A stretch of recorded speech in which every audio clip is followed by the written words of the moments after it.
नमः विष्णुपादाय कृष्णपृष्ठाय भूतले श्रीमते लोकनाथ स्वामी इति नाम्ने। नमः विष्णुपादाय कृष्णपृष्ठाय भूतले श्रीमते भक्तिवेदांत स्वामिनिति नामिने। नमस्ते सारस्वती देवे गौरवाणी प्रचारिणे निर्विशेष शून्यवादी पाश्चात्य देशतारिणे। वाञ्छाकल्पतरुभ्यश्च कृपा सिन्धुभ्य च पतितानां पावनेभ्यो वैष्णवेभ्यो नमो नमः। जय श्री कृष्ण चैतन्य प्रभु नित्यानंद श्री अद्वैत गदाधर श्रीवासादि गौर भक्त वृंद। हरे कृष्णा कृष्ण कृष्णा हरे हरे, हरे राम राम राम हरे हरे। हरे कृष्ण कृष्ण कृष्ण हरे हरे, हरे राम राम राम हरे हरे। हरे कृष्ण कृष्ण कृष्ण हरे हरे, हरे राम राम राम हरे हरे। असाधु साधुता दायिन्नाति नीचो च तारक हानमुञ्च कदाचिन्मां प्रेम्णा हृदकण्ठयोः।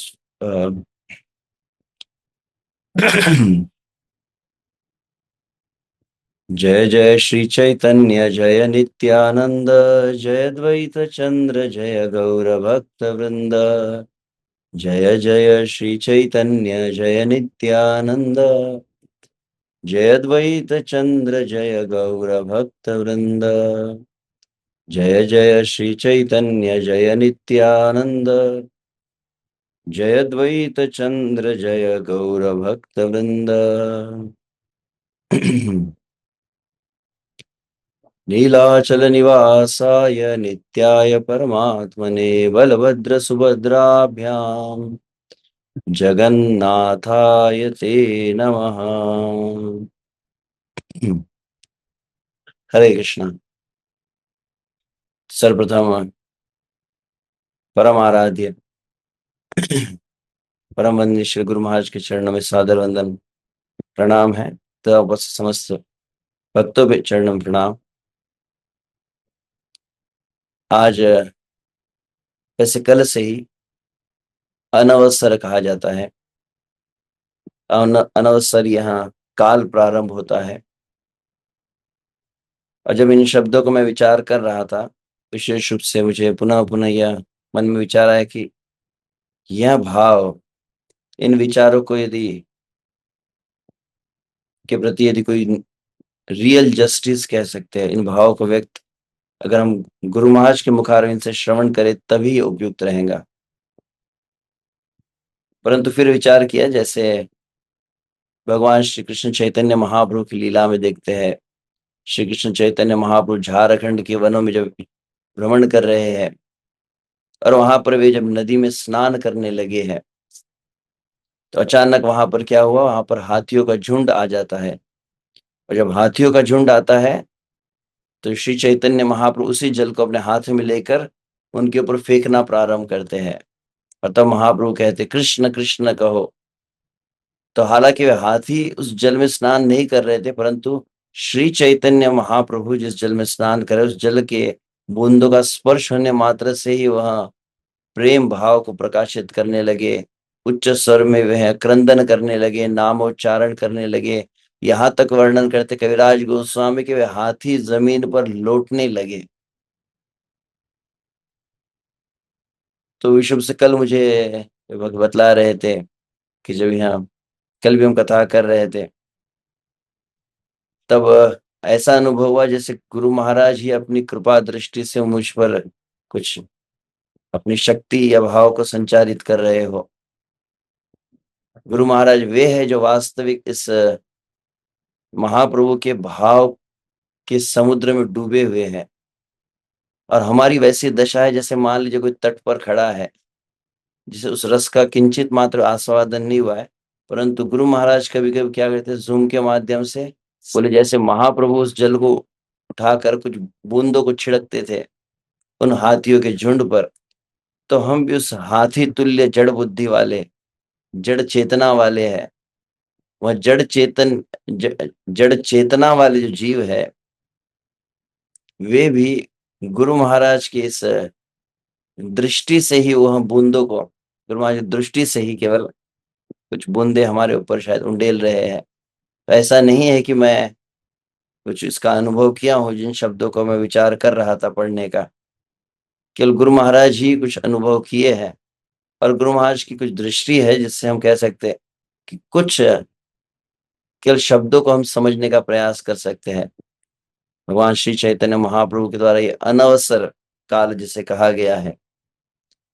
मैं कल विचार कर रहा था, वैष्णव कैलेंडर में भी जैसे रथ स्नान यात्रा महोत्सव था, उसके उपरांत सवर्णनीय अनवसर ऐसा काल वर्णन नहीं है, परंतु का अनवसर, तो अनवसर काल अर्थात कल भी हम जैसे स्मरण किया कि भगवान श्री चैतन्य महाप्रभु जो भगवान का दर्शन नहीं कर पाते हैं, वे चैतन्य महाप्रभु जो राधा के भाव में है, श्रीमती राधा रानी जब श्री कृष्ण का दर्शन करती है और वहां पर वे कहती है समस्त ललिता आदि सखियों से, अक्षणवताम फलमिदम न परम विदाम सख्यै पशुननु विवेशयतोर्वयस्यै वक्त्रं व्रजेश सुतयोर अनुवेणुजुष्टम येरवानिपीतमनुरक्त कटाक्ष मोक्षम। यह श्रीमती राधा रानी के वचन है।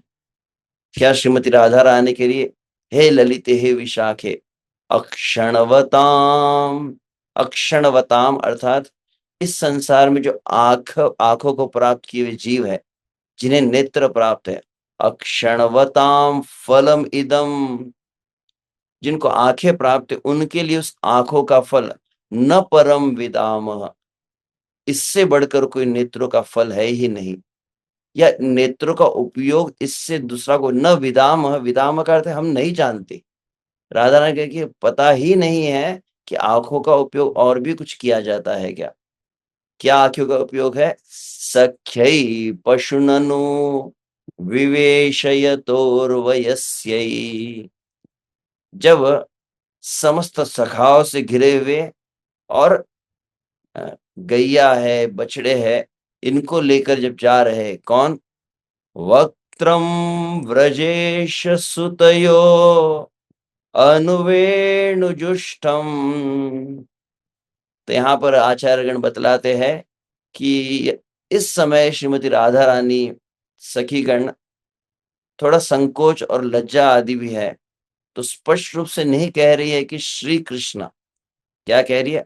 वक्त्रम, तो उन समस्त गैयों से और सखाओं से घिरे हुआ जो अत्यंत सुंदर मुखमंडल है, किनका मुखमंडल है? तो वक्त्रम व्रजेश सुतयो, ये व्रजेश सुतयो जैसे हम कहते हैं ना, अजान लंबित भुजौ कनकावदातो, ये द्विवचन है। तो एक पुत्र के विषय में नहीं कहा गया है। उन ब्रजराज के नंद बाबा के यहाँ के दो जो बालक है, या दो जो नवल किशोर है, अर्थात कृष्ण बलराम है, वे कृष्ण बलराम का मुखमंडल जो सखाओं से और गैयों से घिरे हुए, उन श्री कृष्ण बलराम के मुख कमल का दर्शन। परंतु उसमें देखो शब्द दूसरा प्रयोग किया जिससे अपने आप समझ में आ जाएगा कि श्री कृष्ण को ही इंगित किया गया है। वक्त्रम व्रजेश सुतयो अनुवेणुजुष्टम, अनुवेणुजुष्टम, अनु अर्थात निरंतर, निरंतर जो वेणु को झूठा कर रहे हैं, जो वेणु को अपना अधरामृत पिला रहे हैं, तो यह कार्य बलराम जी तो नहीं करते हैं। ऐसे बलराम जी बांसुरी बजा सकते हैं, तो साधारणतः बलराम जी नहीं बजाते हैं।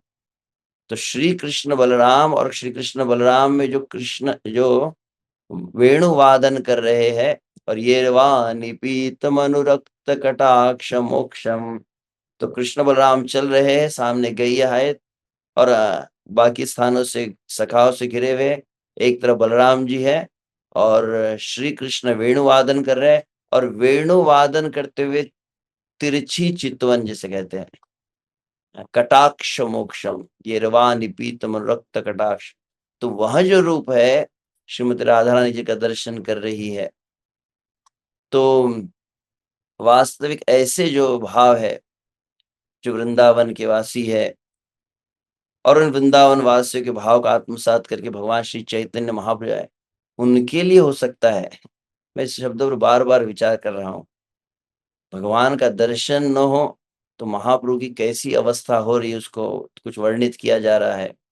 गोपियों को श्री कृष्ण का जब दर्शन नहीं हो रहा है तो कैसे भाव उसको वर्णित किया जा रहा है। तो उनके लिए श्री कृष्ण का दर्शन, वे ही श्री कृष्ण जो माधुर्य भाव प्रधान है। तो श्री कृष्ण का माधुर्य भाव का जब महाभाव प्रकाश हुआ है तो वे बने हैं जगन्नाथ जी। श्रील गौर गोविंद स्वामी महाराज जी के सब शब्दों में कहा जाए तो कहते हैं भगवान जगन्नाथ जी कौन है, तो कहते श्री कृष्ण ही है। परंतु श्री कृष्ण जब श्रीमती राधा रानी विशेष रूप से और ललिता विशाखा गोपी जन ब्रजवासी जनों के भावों को सुनते हैं और उनके प्रेम को सुनते हैं, उन ब्रजवासियों का दर्शन करते हैं, तो ब्रजवासियों के दर्शन से, उनकी भावों का श्रवण करने से श्री कृष्ण अष्ट सात्विक विकार को प्राप्त करते हैं, श्री कृष्ण महाभाव अवस्था को प्राप्त करते हैं।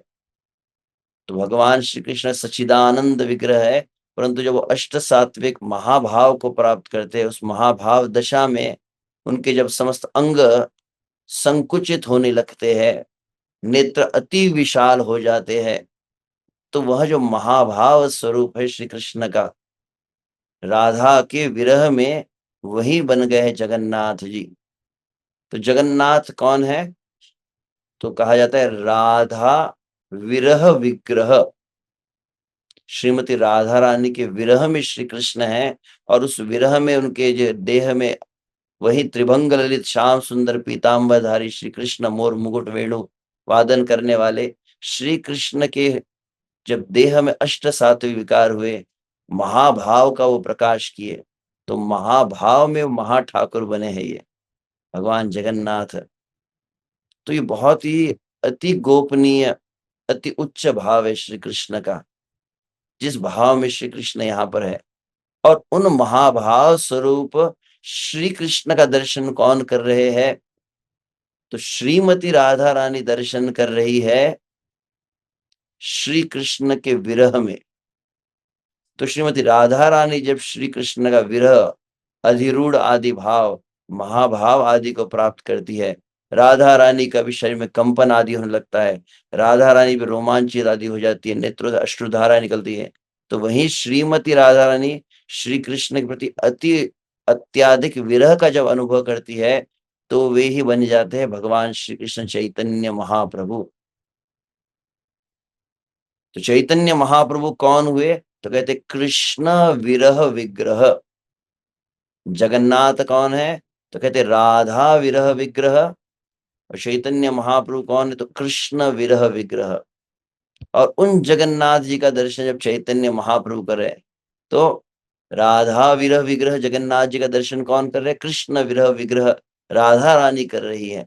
और वो राधा रानी जिनके जीवन का सर्वस्व है निरंतर श्री कृष्ण के रूप का दर्शन करना, उनके नेत्रों के समक्ष क्षण मात्र के लिए यदि भगवान श्री कृष्ण अंतर्ध्यान हो जाए तो कैसी उनकी व्याकुल दशा हो जाती है, जैसे जल से मछली को बाहर निकाल लिया जाए।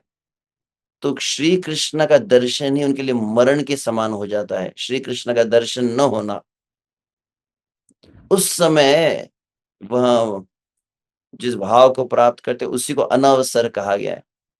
तो मैं विचार करता अनवसर यह जो भाव है, एक में वास्तविक भगवान श्री चैतन्य महाप्रभु के लिए। हमें कहाँ ऐसा अनुभव होता है, हम तो भगवान को देख कर भी अभी देख नहीं पाए हैं, अभी तो दर्शन भी नहीं हो पाया है। जब दर्शन और उस दर्शन के माधुर्य, दिव्य अनुभूति आदि को, जिस प्रकार से भगवान कपिल देव कहते हैं, पश्यन्ति ते में रुचिराणि अम्ब प्रसन्न वक्त्र अरुणलोचनानि रूपानि दिव्यानि वरप्रदानि साकं वाचं स्पृणियां वदन्ति। पश्यन्ति, हे अम्ब, हे माता देवहूति, कपिल भगवान कह रहे मेरे भक्तगण जो निरंतर मुझे देखते रहते हैं, बहुत अधिक देखते हैं, संसार के वासना को, संसार के काम विकार को, जड़ पदार्थ को न देखते हुए, जैसे तुकाराम महाराज कहते हैं, संसाराची वासना नको जाओ डोळा त्याहुनी आंधळा बराच मी। तो संसार के विषयों को पूर्ण रूपेण त्याग करके दृष्टि निरंतर श्री कृष्ण का दर्शन करें। कई बार हम भगवान के नाम की महिमा को कहते हैं, भगवान की कथा श्रवण की महिमा कहते, उतनी ही महिमा दर्शन की भी होती है। दर्शन भी भक्ति के अपने आप बहुत उच्च कोटि के अंगों में है। और विशेष रूप से कभी-कभी लगता है कि विग्रह के दर्शन मतलब ये तो कनिष्ठ अधिकारी होते हैं, उनके लिए है ये विग्रह। ना, ना, भगवान चैतन्य महापुरुष महाभाव अवस्था में जगन्नाथ के दर्शन के बिना नहीं रह पा रहे हैं। षड गोस्वामीगण हालांकि निरंतर नाम कीर्तन को करते, निरंतर वह कृष्ण कथा आदि को करते, परंतु वे भी अपने उस उच्च अवस्था में भगवान के विशेष स्वरूप की सेवा में रहते। मदन मोहन जी, गोविंद, गोपीनाथ, राधा रमण, दामोदर आदि। तो परम पूज्य, मुझे याद है वृंदावन में कुछ वर्ष पूर्व श्रील भक्ति चैतन्य स्वामी महाराज जी के मुखारविंद से मैं सुन रहा था, तो वहां पर इस बात को उल्लेख किए थे कि कभी-कभी प्रतीत होता है कि यह भगवान का दर्शन कनिष्ठ अधिकारी के लिए है, परंतु वास्तविक देखा जाए भगवान के दर्शन का वास्तविक रसास्वादन उत्तम अधिकारी आदि कर पाते हैं। तो भगवान कपिल देव कहे कि कैसे भगवान के दर्शन की अलग अलग अवस्थाएं होती है। तो कहते पश्यन्ति ते में रुचिराणि अम्ब। तो पश्यन्ति ही, वे दर्शन करते दर्शन करते दर्शन करते, कैसे जैसे कीर्तनीय सदा हरि होता है, निरंतर दर्शन करना। तो ये दर्शन में भी अलग अलग अवस्था कह सकते हैं। एक निष्ठा की अवस्था होती है कि भगवान का दर्शन किए बिना न रह सके, भगवान का दर्शन सदा सर्वदा करे, निरंतर करे, तब धीरे धीरे संसार का जो अदर्शन है वह चित्त से निकलता है। तो भगवान को एक विशेष रूप से मैं सुन रहा था एक वरिष्ठ भक्त से कि एक ही स्वरूप होता है। मान लीजिए आपके सम्मुख राधा पंडरीनाथ है या राधा श्याम सुंदर है, एक ही स्वरूप का निरंतर दर्शन किया जाए तो निरंतर दर्शन करते करते करते करते क्या होता है, धीरे धीरे चित्त दृष्टि पवित्र होती है। जब हृदय और दृष्टि पवित्र, उसका लक्षण क्या होता है? उसका लक्षण है आपकी दृष्टि प्रभु के स्वरूप से हटेंगी नहीं। अपवित्र हृदय का एक लक्षण होता है जो संसार के बहुत अधिक भोग विलास आदि को देखते हैं। आप देखेंगे वे जब भगवान के सम्मुख आते हैं सबसे पहला कार्य क्या करते हैं? बोले आंखें बंद कर देते, ऐसे ऐसे ऐसे करते रहते। हमने देखा है कई लोग विठ्ठल भगवान का दर्शन करेंगे या राधा रमन के दर्शन के लिए जाते हैं और वहां पे आंखें बंद कर देते हैं। बोले भगवान, जैसे हमारे गुरु महाराज कहते हैं, देखने की चीज है हजार बार देखो। गुरु महाराज के शब्द सदैव स्मरण होते हैं। गुरु महाराज कहते हैं कि संसार का दोष क्या है कि हम संसार को निहारते हैं और भगवान को देखते हैं, जबकि होना चाहिए विपरीत। भगवान को निहारना चाहिए और संसार को देखना चाहिए। तो एक भक्त अपना गणित बताया कि भगवान का रूप चित्त में कब छाता है। बोले एटलीस्ट ऐसा 100% है, बोले मिनिमम 80% तो करना चाहिए। 80% समझ में आता है? प्रातः काल जब आपके नेत्र खुलते हैं, आप पलके खोलते हैं ऐसे, और रात्रि के समय आपकी पलकें बंद हो जाती है, तो सुबह से शाम तक आप नेत्रों से बहुत कुछ देखते हैं। संसार के विषय को, संसार के रूप को देखते हैं। तो पूरा समय जितना नेत्र का उपयोग किया, उसका कम से कम 80% भगवान का एक रूप देखना चाहिए। हमारा कैसा है? बोले हम तो प्रभु जी के ड्यूटी दर्शन करते हैं। मंगला आरती में भी आधा समय अपवित्र हृदय का लक्षण में आप देखेंगे, यहाँ तक कि संसारी लोग नहीं, भक्तगण भी मैक्सिमम फिर देखा जाए नेत्र कब तक रुकेंगे भगवान के रूप पर? तो बोले कि 10 15 20 सेकंड या 1 मिनट 1 मिनट अगर आप पंडरीनाथ जी के चरणों को में अगर आपके नेत्र रुक जाए तो मान जाओ कि 1 मिनट के लिए भगवान के मुख कमल पर, भगवान के नेत्रों पर तो नेत्र रुक नहीं सकते, क्योंकि बहुत अधिक अपवित्रता है। तो जड़ रूप में, संसार के नंगा नाच में नेत्र रुक सकते हैं, प्रभु के रूप में कहाँ दर्शन में रुकते हैं? परंतु उसका जो अभ्यास किया जाता है, साधन किया जाता है, प्रतिदिन इसीलिए भगवान की अर्चना की जाती है, भगवान को आरती आदि उतारी जाती है, और क्रमशः उसी एक स्वरूप को बहुत अधिक काल तक संसार के रूप आदि को बंद करके भगवान के एक ही रूप का जब निरंतर दर्शन करते हैं, करते करते करते पश्यन्ति, तो जब निष्ठा आ जाती है, मतलब निरंतर भगवान को देखने का अभ्यास जब हो जाता है, तब क्या होगा? तब बोले दूसरी अवस्था प्राप्त होती है। कौन सी? पश्यन्ति ते में रुचिराणि अम्ब, उन्हें रुचि आने लगती है। जैसे प्रभुपाद जी को किसी ने बोला कि नाम रुचि क्या है, तो बोले 16 माला ही क्यों, 16,000 क्यों नहीं।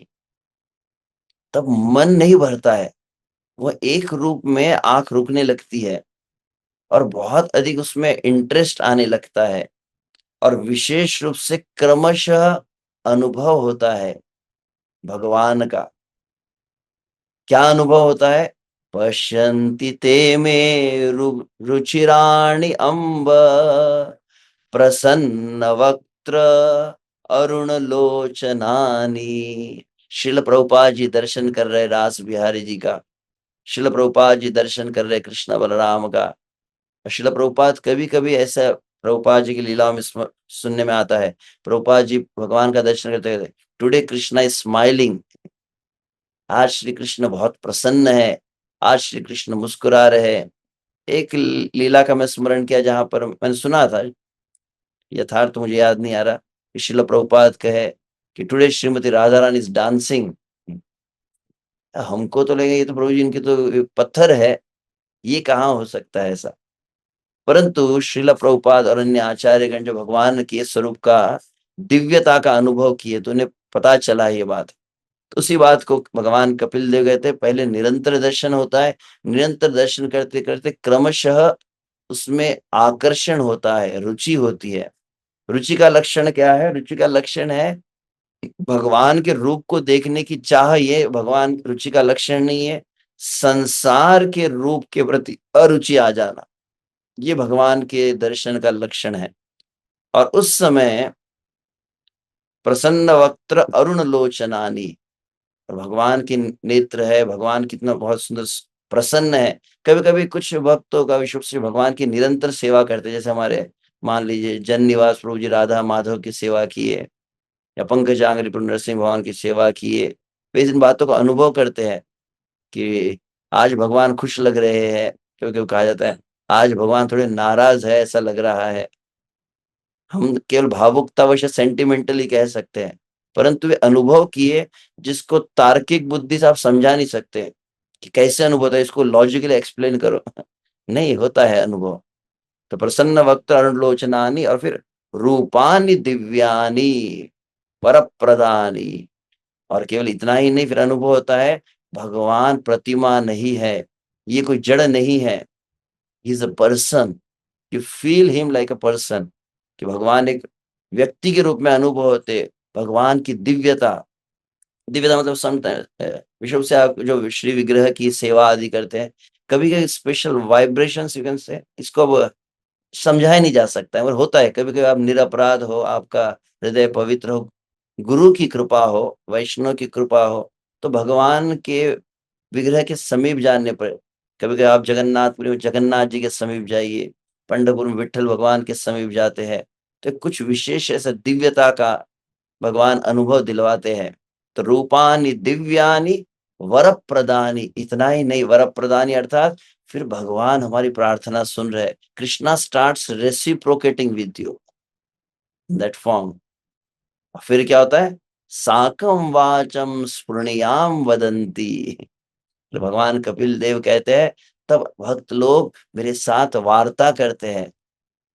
जैसे कौन भक्त थे? वरदराज भगवान के एक महान भक्त हुए, जो भगवान से प्रतिदिन वार्ता करते, इस तरह कहा गया। तो ओह सॉरी, मैं अनवसर की विषय गया, यह श्लोक नहीं था। तो महाप्रभु की लीला, तो मैं केवल यह शब्द मुझे अभी स्मरण इसलिए हुआ कि वह दर्शन की सिद्धि कह सकते हैं इसे। अभी तो दर्शन की साधना ही प्रारंभ नहीं हुई, तो दर्शन की सिद्धि कहाँ हो? अभी तो नेत्र संसार में इतने रुके हैं, फेसबुक में और नेटफ्लिक्स प्राइम वीडियो आदि में। वो नेत्र जो भगवान और संसार को दिखाने के जो चक्कर में है। एक बहुत सुंदर शब्द सुना जो बहुत अधिक प्रदर्शन करने में सेल्फी आदि करते हैं ना, काफी स्टेटस हो ये सब, जो प्रदर्शन की वृत्ति को रखते हैं, उनमें दर्शन की लालसा भी नष्ट हो जाती है। दर्शन और दिव्यता का अनुभव अलग बात है, दर्शन की लालसा भी नहीं रहती अभी। तो अब लोग संसार में उतना अधिक देखेंगे, आप भगवान के सामने जाए सबसे पहले तो मोबाइल निकाल के फोटो करना है, वीडियो कॉल करना है। नेत्रों से भगवान के रूप को बहुत भर-भर के देखा जाए, नेत्र रूपी प्याले से, ऐसी भावना नहीं रहती। तो चैतन्य महाप्रभु उस भावना में रहते थे। तो उनके कुछ शब्द अब उस समय तो हो गया है। ठीक है, कुछ भाव तो पढ़ लेते, देखते हैं वो बहुत यह हाँ। स्नान यात्रा देखी प्रभु पाइलो बड़ सुख, ईश्वर अनवसरे पाइल महा दुख। गोपी भावे प्रभु विरहे विह्वल हैया, अलारनाथे गेला प्रभु सभारे छाड़िया। तो जगन्नाथ जी का दर्शन नहीं हो रहा है। मैं बार-बार इस शब्द पर सुबह सोच रहा हूँ कि कैसे बोलूँ इसको? हमको तो कुछ हो ही नहीं रहा है। बोले कि दर्शन 15 दिन के लिए बंद है। ओके, क्या फ़र्क पड़ता है हमको? हम तो सुबह उठते बराबर प्रभाते मोबाइल दर्शनम। हम तो व्हाट्सएप, फेसबुक, संसार को इतना देखने में लगेगा, भगवान नहीं दिख रहे तो भी ऐसा कुछ होता नहीं है बहुत। कब होगा ये अवस्था, मैं सोच रहा हूँ। भगवान दिखने जगन्नाथ जी ऐसा नहीं कि कुछ, परंतु उस राधा के भाव में श्री कृष्ण क्षण मात्र के लिए अब दर्शन नहीं होगा, तो महाप्रभु की कैसी अवस्था हुई उसको बतलाया जाता है। तो एक भाग विशुभ से जब महाप्रभु जगन्नाथ जी का दर्शन कर रहे हैं, उसका अनुभव विशुभ से ही ध्यान रखे, चैतन्य महाप्रभु राधा रानी श्याम सुंदर का दर्शन कर रही है और श्याम सुंदर अंतर्ध्यान हो गए उनके नेत्रों के समक्ष। उस भावना में श्री गौरहरि है। तो उसी को कहते हैं, एक दिन करे न प्रभु जगन्नाथ दर्शन, जगन्नाथ देखे साक्षात व्रजेंद्र नंदना। श्री गौरहरि भगवान जगन्नाथ जी का दर्शन करे, परंतु जगन्नाथ जी को नहीं देख रहे। जगन्नाथ जी में क्या, जगन्नाथ देखे साक्षात व्रजेंद्र नंदन। तो लगभग ऐसा ही होगा, पता नहीं कैसा होगा। मुझे ये चित्र दिखा तो जगन्नाथ का ही मुख है, परंतु व्रजेंद्र नंदन श्री कृष्ण का त्रिभंग ललित स्वरूप है, वेणु वादन करते हैं। ऐसे प्रभु का वह अनुभव कर रहे हैं, जगन्नाथ जी को देख रहे हैं, परंतु अनुभव ऐसा हो रहा है कि श्याम सुंदर है और श्याम सुंदर को रूप को देख रहे हैं। और उस समय जो उनकी दशा हुई है उसको वर्णन किया जाता है। एक बारे स्फुरे प्रभुर कृष्णेर पंचगुण, पंचगुणे करे पंचेंद्रिय आकर्षण। तो एक बार, केवल एक बार जब वो चैतन्य महाप्रभु जगन्नाथ जी को देख रहे हैं, तो श्री कृष्ण के 5 गुण, श्री कृष्ण के 5 अलग-अलग अनुभव है। पंच इंद्रियों से 5 अनुभव होते हैं। नेत्रों से श्री कृष्ण के रूप का दर्शन होता है। नासिका से श्री कृष्ण के दिव्य सौगंध्य का अनुभव होता है। कर्णों से श्री कृष्ण की मधुर ध्वनि है, वेणुवादन भी है, श्री कृष्ण का प्रलाप आदि है, उसका अनुभव। श्री कृष्ण के शब्द कानों में प्रवेश करते, श्री कृष्ण का रूप आँखों में, श्री कृष्ण का गंध नासिका में, और अधरामृत पान, और साथ में श्री कृष्ण का स्पर्श होता है। तो वो स्पर्श एक विशेष प्रकार का आह्लाद प्रदान करता है।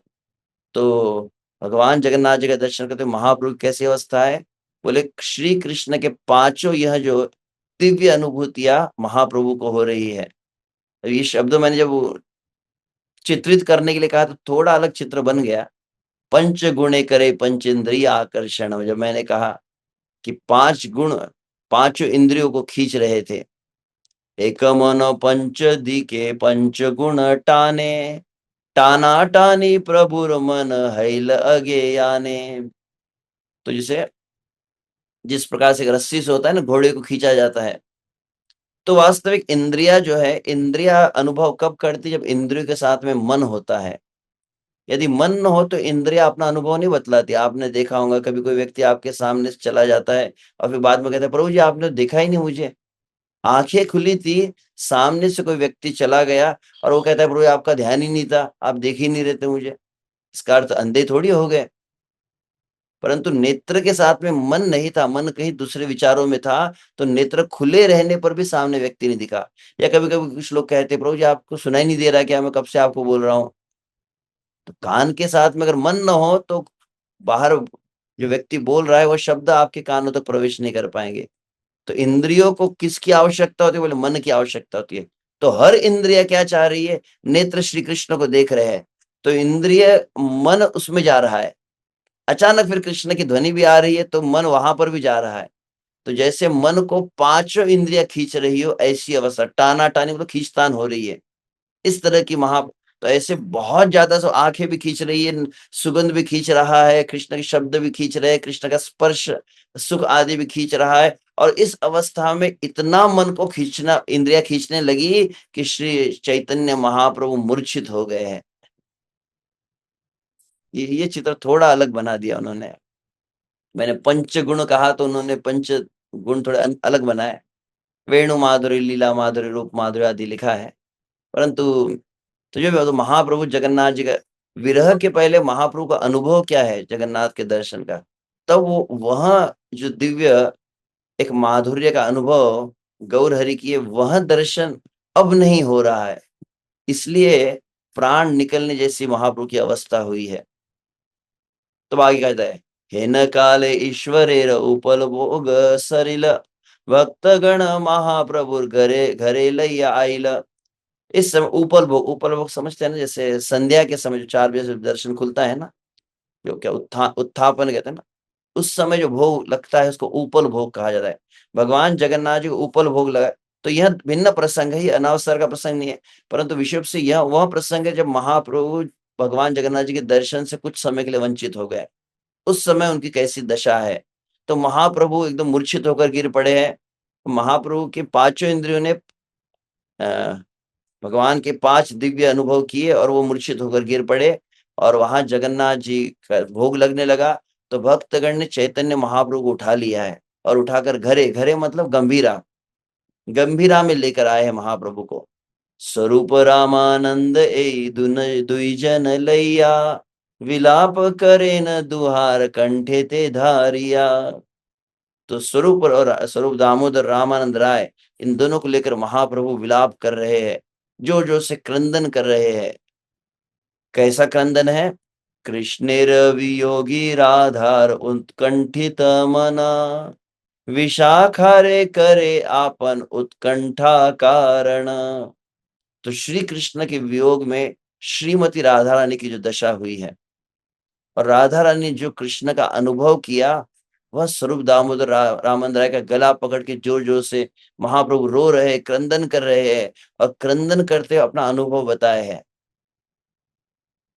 तो ये चित्र ऐसे थोड़ा बहुत तो ठीक बना है उन्होंने उतना अधिक पता नहीं है। रामानंद राय स्वरूप दामोदर ऐसे ही थे। तो महाप्रभु विलाप कर रहे हैं, मैंने ये कहा जब श्री चैतन्य महाप्रभु स्वरूप दामोदर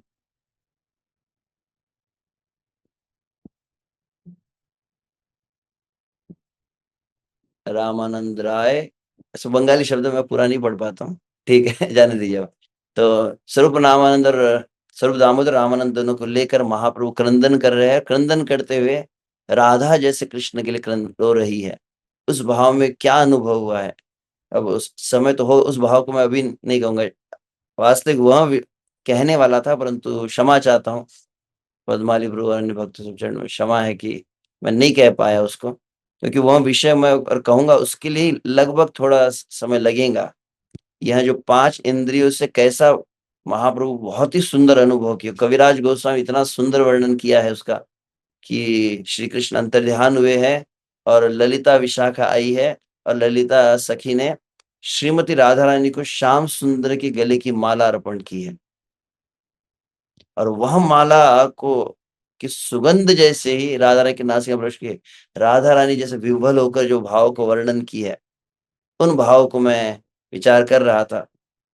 सुबह जब मैं विचार कर रहा था, इस शब्दों को पढ़ने लगा, तो मेरे मन में बार बार स्मरण होता है, गुरु महाराज भी विशेष रूप से हमारे सदैव चाहते हैं कि जो भक्त लोग नियमित रूप से साधना में लगे हैं, उत्तरोत्तर वह इन उच्च विषयों को भी कभी श्रवण करे। कभी-कभी हम कहते हैं, प्रभु जी हम तो इसके अधिकारी नहीं, हम इसके अरे अधिकारी नहीं, क्या मरने का कब अधिकारी बनोगे? श्रील प्रभुपाद कहते हैं, इसी जीवन में भगवान के धाम को प्राप्त करना है, अर्थात इसी जीवन में निष्ठा है, रुचि है, आसक्ति भाव आदि अवस्थाओं को प्राप्त करना है। तो निसंदेह सदैव हम कहते हैं, परंतु कभी-कभी अपने आप को हमेशा ही बांध के रख देते हैं हम, कि नहीं-नहीं इसके अधिकारी नहीं, इसके अधिकारी नहीं है।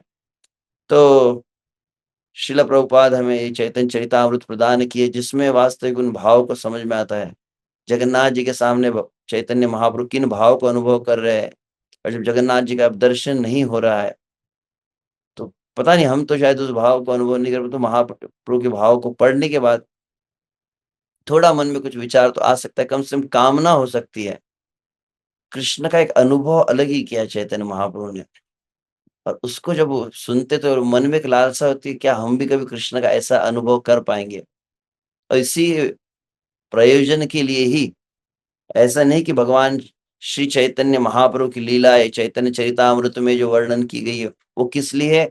केवल पढ़ना है और सुनना है। नहीं, नहीं। अगर कलिकाल के जीव अधिकारी न होते, तो महाप्रभु की लीलाओं का वर्णन ही क्यों किया जाता? चैतन्य महाप्रभु के भक्तों की कृपा से, गौड़ीय वैष्णव संप्रदाय में कृपा से वह अधिकार प्राप्त होता है।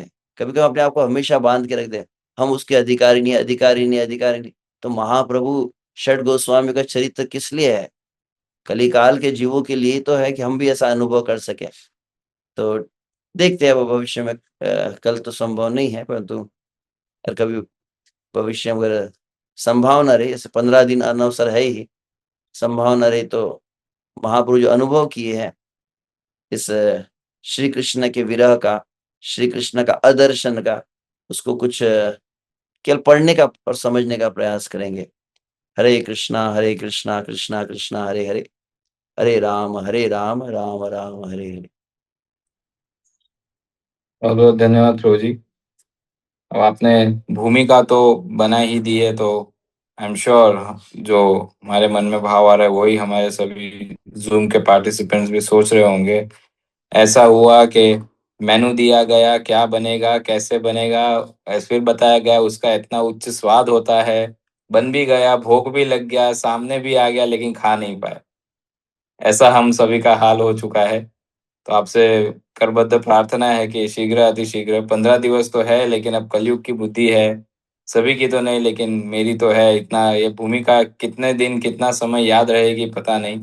तो आपसे करबद्ध प्रार्थना है कि जितना जल्दी हो सके, जो एसेंस है, जो जो वास्तव में जिसकी चर्चा करनी थी या जो सुनना था या जो जिसका रसास्वादन करना था, यदि संभव हो सके तो उसे शीघ्र अतिशीघ्र आप हम सभी को श्रवण करवाइए, ताकि इसी अनावसर के 15 दिनों में वो भाव को धारण करना तो संभव नहीं है, लेकिन एटलीस्ट उसको रिफ्लेक्ट तो कर ही सकते हैं। रिलेट करना भी मुश्किल है, but we can reflect on those divine mood of Lord Chaitanya. तो सभी भक्तों से अनुरोध है कि आज महामंत्र का उच्चारण करते वक्त हम प्रभु जी को धन्यवाद तो देंगे ही, लेकिन साथ ही में प्रार्थना भी करनी है कि हमें शीघ्र अतिशीघ्र ये जो सब्जेक्ट हम जस्ट उसमें एंटर हुए और जस्ट उसका प्रकाश होने वाला था, लेकिन अब काल ने अपनी पाबंदी डाल दी, तो हमें रुकना पड़ेगा। तो आइए हम सभी हमारे परंपरागत पद्धति से महामंत्र का उच्चारण करके प्रभु जी का हृदयपूर्वक आभार व्यक्त करते हुए साथ ही में उनके चरणों प्रार्थना करते हैं कि उनके स्केड्यूल में जितना जल्दी हो सके, 1-2 दिनों में, मैं तो कहने वाला था कि कल ही, लेकिन फिर प्रभु जी कह दिए कल संभव कल नहीं है। कल कल ट्रेन में रहूँगा, जी इसलिए जी जी। शायद परसों हो तो सकता है अगर। मैं भी परसों प्रयास कर सकते हैं, 3 तारीख को, कि जहां हम एक्चुअली इसको सुनेंगे और ये सारी भूमिका फिर बनाने की आवश्यकता नहीं होगी। तो आइए, क्या अभी सब तैयार है? सब चाहते हैं 3 तारीख को हम ये श्रवण कर पाए श्रीमानंद शेष प्रभु के मुखारविंद से? प्रभु जी, आप कई वक्तों का उत्साह देख पा रहे होंगे, कुछ डिजिटल हैंड रेस कर रहे हैं, कुछ स्क्रीन से अपने सर हिला रहे हैं, हामी भर रहे हैं। तो बहुत बहुत धन्यवाद सभी भक्तों का। जमुना के लिए माता जी तो दोनों हाथ ऊपर करके थम्स अप करके डिजिटल थम्स जितना भी है संभव, शायद चतुर्भुज होते तो वो भी हाथ उठा ही लेते, माता जी इतना उत्साह दिखा रहे हैं। Thank you so much. तो आइए हम सभी महामंत्र का उच्चारण करके आज के सत्र को विराम देते हैं और आतुरता से परसों के सत्र की राह देखते हैं, जहाँ कल भी होगा सत्र, लेकिन परसों जहाँ प्रभु जी हमें इसमें प्रवेश करवाएंगे। हरे कृष्णा कृष्ण कृष्ण हरे हरे, हरे राम राम राम हरे हरे। श्री जगन्नाथ बलदेव सुभद्रा माई सुदर्शन चक्र की जय। जगन्नाथ स्वामी की जय। श्री गौरांग महाप्रभु की जय। श्रील प्रभुपाद की जय। परम पूज्य श्री लोकनाथ स्वामी गुरु महाराज की जय। श्रीमानंद शेष प्रभु की जय। अनंत कोटि वैष्णव भक्त वृंद की जय। वाञ्छाकल्पतरुभ्यश्च कृपा सिन्धुभ्य एव च पतितानां पावनेभ्यो वैष्णवेभ्यो नमो नमः। अनंत कोटि वैष्णव वृंद की जय।